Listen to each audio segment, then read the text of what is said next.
welcome to my channel. It's Beauty Fit Desi, and today I'm going to be sharing with you guys a personal struggle or triumph, I guess you could say. If you guys follow me on Instagram, you know that I have been sober from weed for approximately now over 2 years. Oh my god! Wow! I just wanted to come on here and share the journey with you guys. And yeah, so let's just go ahead and just dive into this whole story about myself. So I started to first smoke weed when I was about 15 years old. The friends that I was hanging around, they used to do it since they was 12. I just was like, ew, why are you doing that? And why? I just was so disgusted by it, and I thought it was just so bad and so terrible, right? I guess eventually I turned 15. I was in high school at this time, so I guess, I was feeling different. Maybe I was influenced by my peers, and I just decided to smoke with my friends one day. And I still remember this day like it was yesterday. I wasn't crazy high because I don't even think I was really smoking right. Ever since then, I would smoke maybe 1 to 3 times a week. It was really just a matter of when I could get out of the house and when I could, convince my parents that I was over my friend's house or I was at the park or whatever. Jump fast forward, I joined the military. I wasn't smoking then, of course, because I was in boot camp. And then I started college. A year into me starting college, I started smoking again. I was with this boy and he used to smoke, so then that kind of started me back smoking again. But when I was in college, it was way different from in high school because I'm on my own. I kind of had my own apartment style thing. If you guys are in college, how you can have a suite. It was very accessible for me to smoke weed. And that's when I started really, really, really smoking heavy. When I say heavy, I mean every day. Here's the catch to the story. I'm still in the military. I popped hot twice. When it would happen, I would be kind of scared in the moment and stuff, but then once I realized the first time they made me kind of just write an essay about how I was going to stop, and then the second time they actually didn't say anything at all. It's as if we did the drug test and they processed it and stuff, but it's the information never came back. So I just was okay, I guess I'm good, whatever. I popped twice, say my sorries, but I'm still doing what I'm doing. Now my unit gets activated to go on a deployment to Afghanistan. So I'm hanging out with my friends. I'm just trying to live it up, pretty much. I'm just trying to live it up, hanging out with my friends, turning up, going out, because mind you, I'm still in college. I'm going to parties. So we're at Fort Hood, me and all of my people in my unit or whatever, and there's a few younger people in my unit with me, right? So we're all laughing, kikiing about how yeah, we just smoked yesterday, but we all just telling each other yeah, but we're about to detox, we about to drink mad water because we know that we about to get piss tests. Fast forward the day of the drug test, right? Okay, so the day of my drug test, I just remember my captain coming in to where we were staying at. She was like, come on, we gotta go. We gotta go right now. And we're okay. But I already knew. I'm oh, snap. We about to take a drug test. Because she not saying nothing. She not saying what we about to do. She just just come with me. We're about to go over to wherever the office was. I take my drug test. After 2 weeks pass, peep this. We all outside playing basketball or something, having a good old time, laughing, kikiing. So my first sergeant, she comes up to me and she's like, Murray, come with me. And when she said them words, my heart sank. I just knew it. I was she about to talk to me about my drug test. I just knew it. I knew I was in trouble. I just knew it. Pretty much she just breaks the news to me I don't know what to tell you, but you failed your drug test. I didn't even really have anything to say because I kind of already knew that that's what she was gonna say, but at the same time I was in shock, and I was just so hurt and kind of crushed at the same time. I was just like I had nothing to say.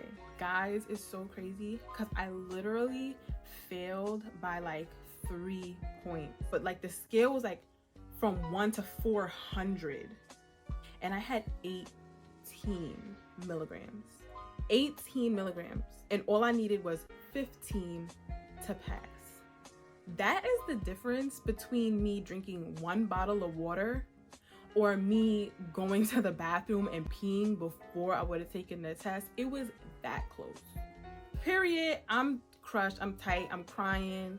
You know, I'm telling like my family that I gotta come back home and stuff like that. And I'm just like really devastated because everybody else is about to go and I'm packing up my stuff to go back. Like they even got me in like this like rehabilitation program. It was just a mess. I just felt like such a loser. Like it was just a really, really tough time. Coming back is so crazy because I went back to doing the same things.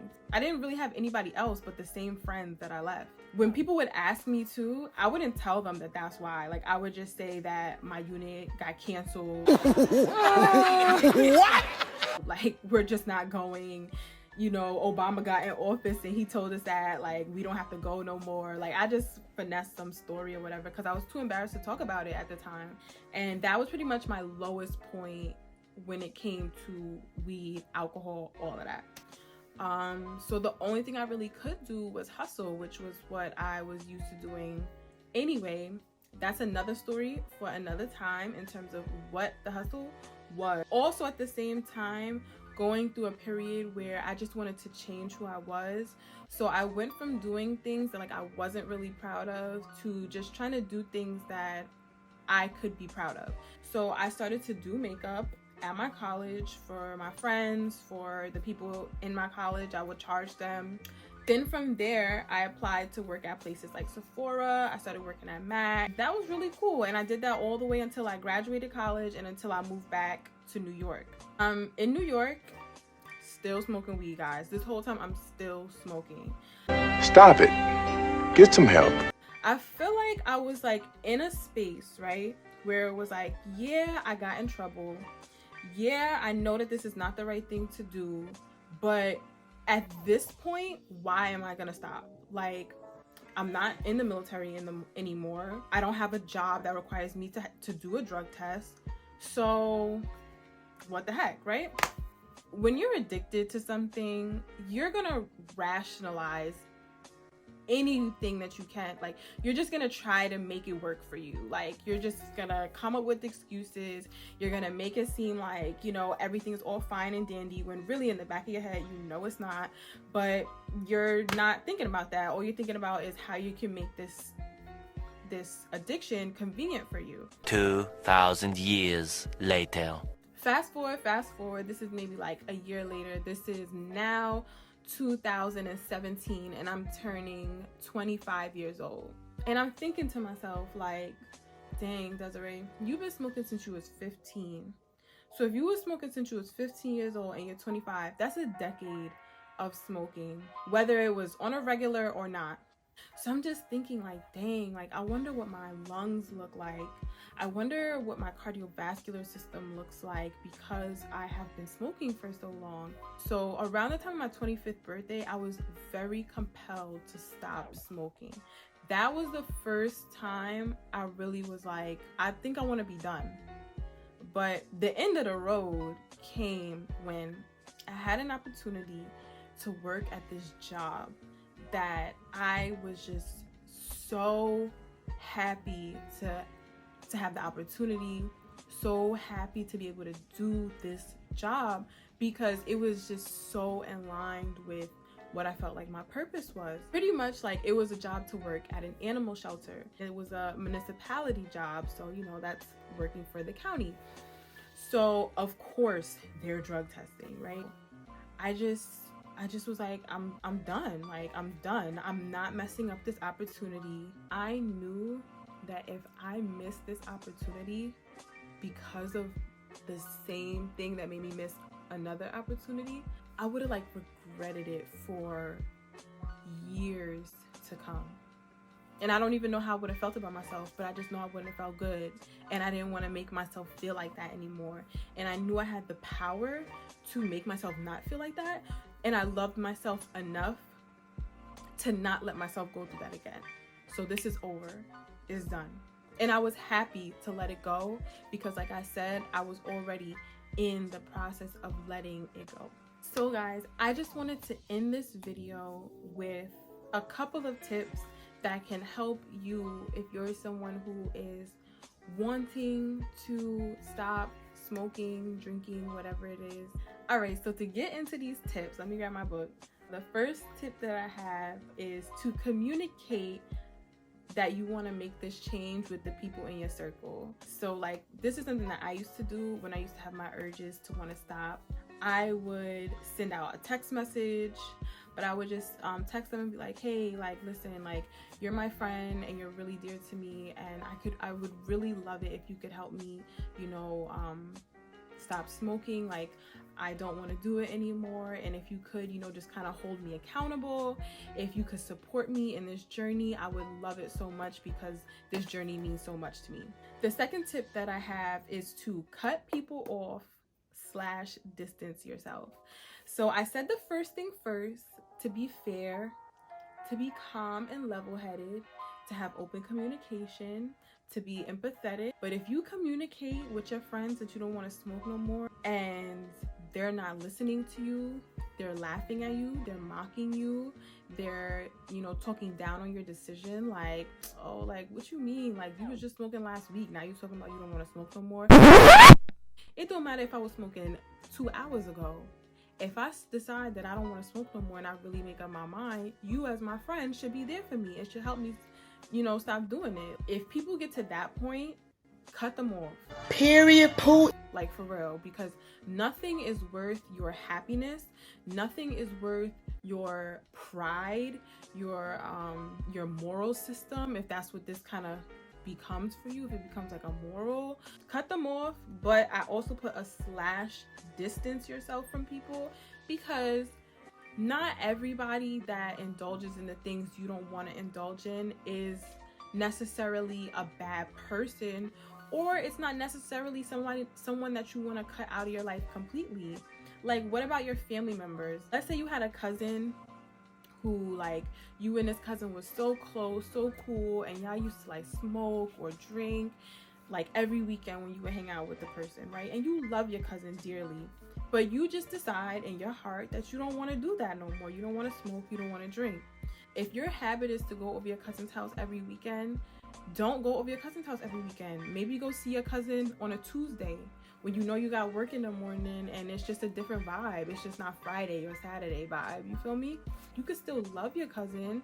You could still communicate with your cousin, but maybe it's best for you to just distance yourself until you get strong enough, until you get the willpower, you know, in yourself to be around anybody and no one can tempt you. The next tip that I would say is live in the future. Let's say that, like, you're in the process of detoxing from weed and stuff, like you've stopped, but you still struggle with it, right? You want to speak to yourself like you don't smoke. You want to act like you don't smoke. So I would say to myself things like, I'm not a smoker. Like, I don't smoke. I'm not a smoker. Like, I'm a non-smoker. Like, I just don't do that. Period. Period, poo. And the last reason, and this is honestly the most important and the most, in my opinion, the most effective way to stop smoking, you have to make it a moral code. Like, it has to be a part of your moral and value system, like the 10 Commandments is a part of your moral and value system. If you know that you're not supposed to kill somebody or cheat on your husband or whatever the case may be, because it's just not the right thing to do, you have to make it that important. And when I made being sober that important, like, this is not going to tarnish my life anymore, this is not going to come in the way of opportunities for me anymore, like, this is just not who I am anymore, I just want to leave this in the past, that's when you're gonna have consistency.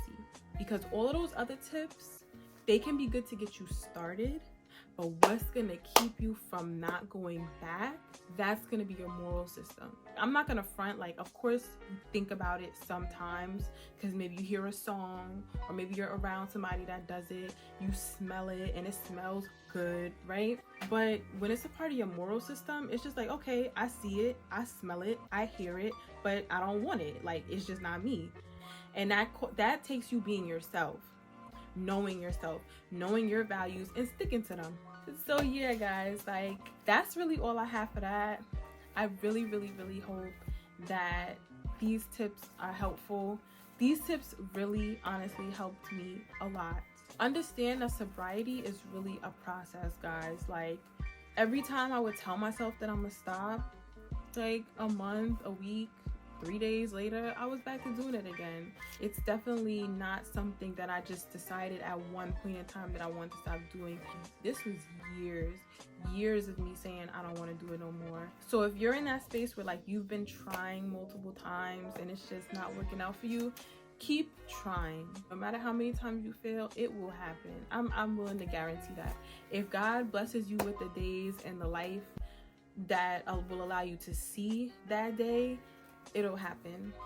Like, comment, and subscribe to my channel, guys. See you guys later.